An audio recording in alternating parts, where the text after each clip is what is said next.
Hello guys, welcome to take two. Uh, how you guys doing today? Is rising. It's rising up the ranks as always. Two reasons why I haven't been posting lately. Hard to get inspiration. Two, I was trying to get my friend to go on this new YouTube channel we were doing just to have the video done, but unfortunately I couldn't do that, so there'd be no video dropping. But once we can do that more often, probably more like a weekly drop, and you might catch me just over there by myself one day. But other than that though, I hope you guys enjoy this video. As always, there is no certain shoutouts besides my Discord server, as no one has done this video yet. I have researched into this, no one has done it. Now, let's get started. Now, for this video to even remotely be possible, you have to change a lot of things. Sonagakure, which I believe is the Stone Village, when they kidnap Hinata and Hisashi kills the kidnappers, they drop it because Konoha at this time is a powerhouse. Also, I want to pay my respects towards Inmax as he has quit YouTube. Well, he hasn't quit YouTube, has quit doing what is, and honestly, that was a pretty good source of entertainment for me. But like I was saying before, Sonagakure ends up dropping the cases as Hinata. It's been proven that Hinata was trying to get kidnapped for Byakugan. Konoha is a powerhouse. You have nowhere near the power of Konoha in terms of regular ninja and Jinchuriki. So they drop the case. They realize it's a losing battle, and so they go on with their lives. So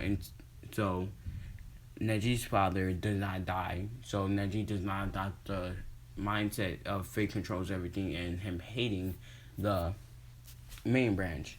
And he still doesn't like the main branch at all. He has a really, really big dislike for the main branch. He still has that memory of when they used a cursed seal on his father, and the father was absolutely paralyzed in pain. But he's thinking back on it, like he kind of wanted to attack Hinata, and he putting the pieces together that thing is only to keep them, like, to not attack him, because a lot of them hate the main family just because they're not a part of it. So Neji still hates them because they abuse their power regularly still. But Hinata seems different, and she is currently the heiress of that clan. And so he hangs around Hinata, and we're going back to when Naruto's about 4 and protects Hinata from the bullies with the red scarf. Yes, the red scarf is important, but he protects her from the bullies. He gets beaten up. Neji comes over to him and just kind of like, thank you for protecting her. Even though I could have did that, you still stepped in and you made sure she was okay, even though you had to take a beating for it. And Naruto's like, it's no problem. It's pretty regular for me to get beat. And they kind of connect on that scale of they're pretty much both abused. And so they click, and Naruto is kind of taken in by the side branch of the family, and they kind of teach him the Hyuga style. But Naruto adopts in his own way due to his trash chakra control levels, and so I'll get into that later. But at the age of 7, he completely adopts his own style. He can't do any of the things they can do, but he thinks of ways around it. He can't do the 64 pounds, but he has thought of a way to use it. Kind of like Hinata did with her twin lions. That was about the best detail you're going to get from me for a while. So when you go into the academy, Naruto still absolutely fails the clone test. And Mizuki, he doesn't exactly trick him. Naruto willingly goes along and steals the scroll. And Neji comes along with Naruto. Naruto, after like kind of waiting for Mizuki to be there, everything's a clone. Even Neji learned the shadow clone. So everything's a clone basically. Well, Neji didn't learn the shadow clone, but he learned the clone. And so, because he's actually a year ahead of Naruto. And so what ends up happening is, same thing. Naruto jumps behind Mizuki and uses his own special style. Instead of taking the Hyuga style of pinpointing chakra locations one by one, Naruto uses a ball of pretty much a whole bunch of chakra, like the Rasengan, but not so compact and spiraling. But he uses a big ball and hits all the points in that certain area at once. And that pretty much kills Mizuki because it hits his neck. So pretty much all the chakra points that controls breathing for him gets shuts off in an instant. And then afterwards, not Neji says 8 trigrams, 64 palms, hitting all 64 palms, borderline killing Mizuki. And so Naruto and Neji go back to Hokage's office, and so they explain the situation. Aruka eventually finds Mizuki and wonder what had happened to him because he was pretty much left for dead. And Naruto kind of explains the whole situation. And afterwards, Neji team my guy, 1010 and Rock Lee goes out and to do a mission, and 1010 dies. It was an ambush attack. It was supposed to only be a C rank mission, and we basically would turn into S rank like how Naruto's did, but they don't have plot armor on like the Team 7 that we know. So they ended up dying. It's not the same one, but it was very close. They wanted Neji's eyes. It was a setup. And so 1010 ended up dying, but luckily my guy, they didn't know who they were with, and they didn't know guy was so powerful.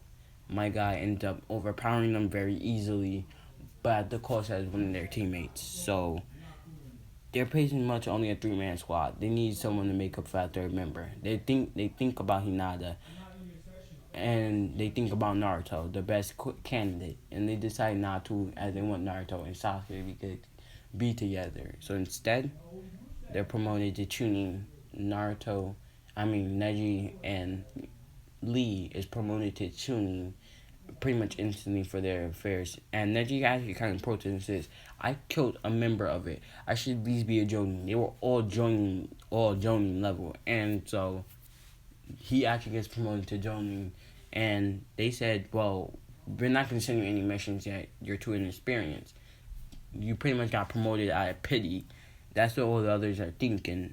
And Neji knows this too. So instead, he's provided with Kakashi as a sensei, kind of. Kakashi, he's provided with a master, almost like he's an assistant master to Kakashi. So he actually goes out with them. Even though it says to only be a 4-man team, because that's the best candidate. That's like the best team for it to not be confusing in the spray of battle. And so, but Naruto's already very familiar with Neji, so is Kakashi, and so is Sasuke, kinda. The Uchiha and Hyuga kinda know each other because they were both found in clans, so eventually they got to meet. So they all know each other besides like Sakura knowing Neji. And so they go on their first mission, which is to rescue the cat. And Neji actually actively participates, even though he done this before. He kind of goes to Naruto and says, "If you don't do this, you're not getting any ramen from my clan no more." And Naruto's like, "Wait! I have to pay for my own ramen?" He said, "Yep." Unless you want to go to Ichiraku's all the time. Naruto's like, "No, I always want to do that. Sometimes I want to hang out with my bro." And so he's like kind of thinking like, I want to hang out with Neji. And so he using teamwork with Sasuke, Sakura, and himself. They catch the cat, and we're gonna move on to 1 month forward to the Land of Waves arc. So it ends up happening in the Land of Waves arc in the beginning. Neji can immediately, like, he always had his Byakugan active.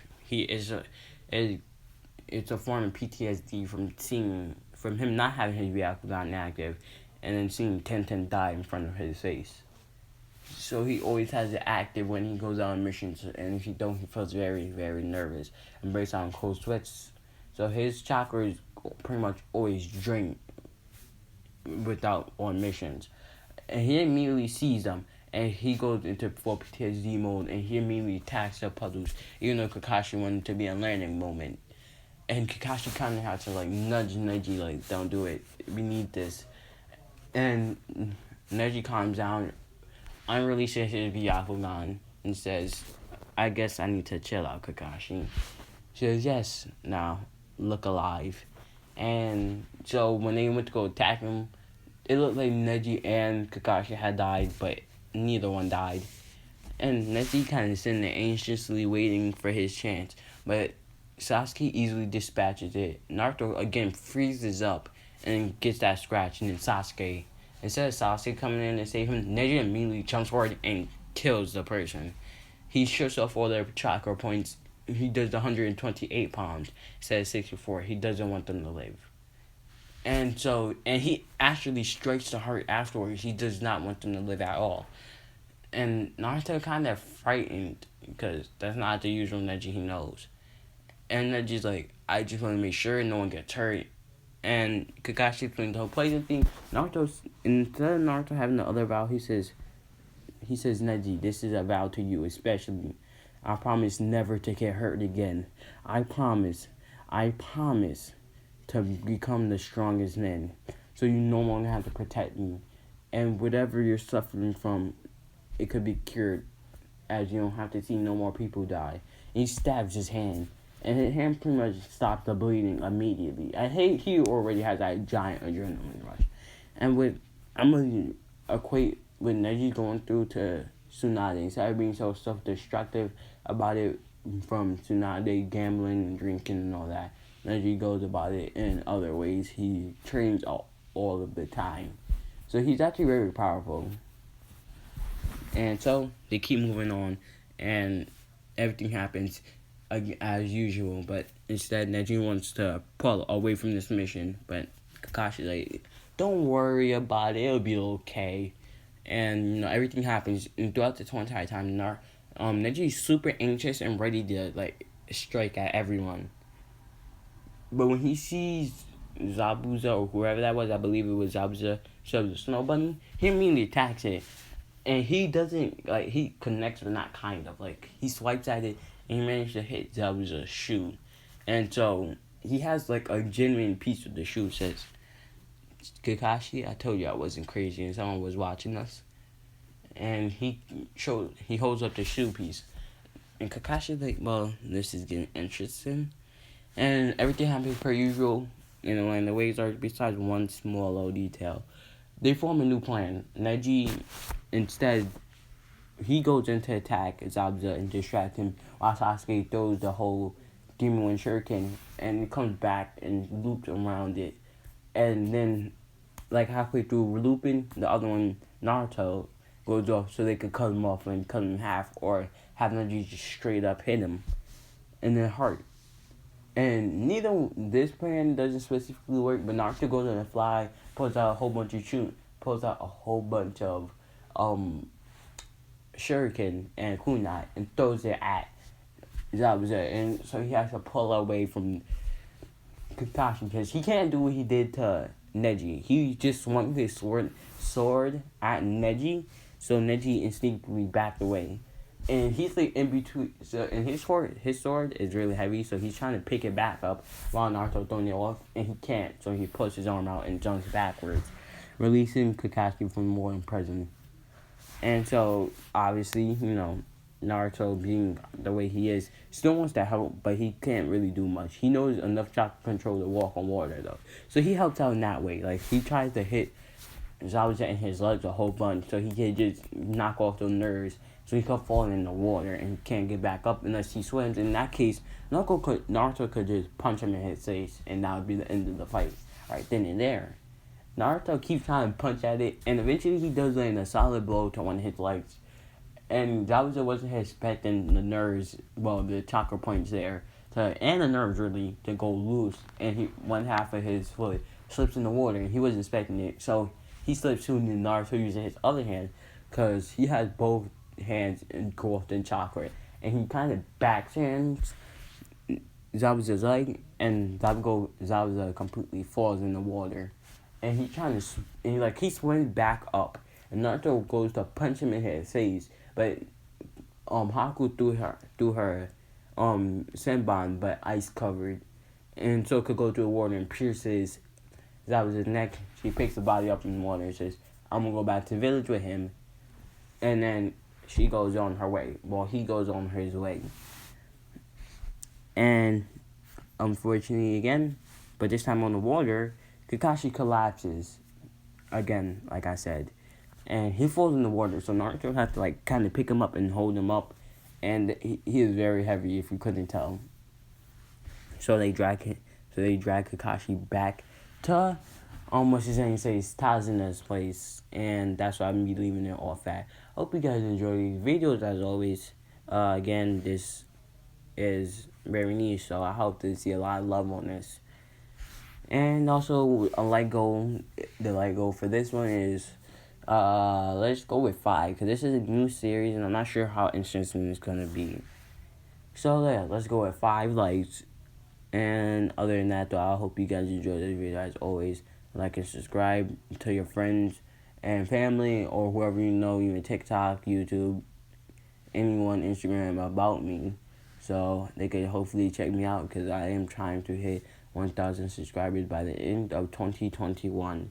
But I hope you guys, have a great day as it is rising as using it is right, it is substituting out of here. I hope you guys have a great day.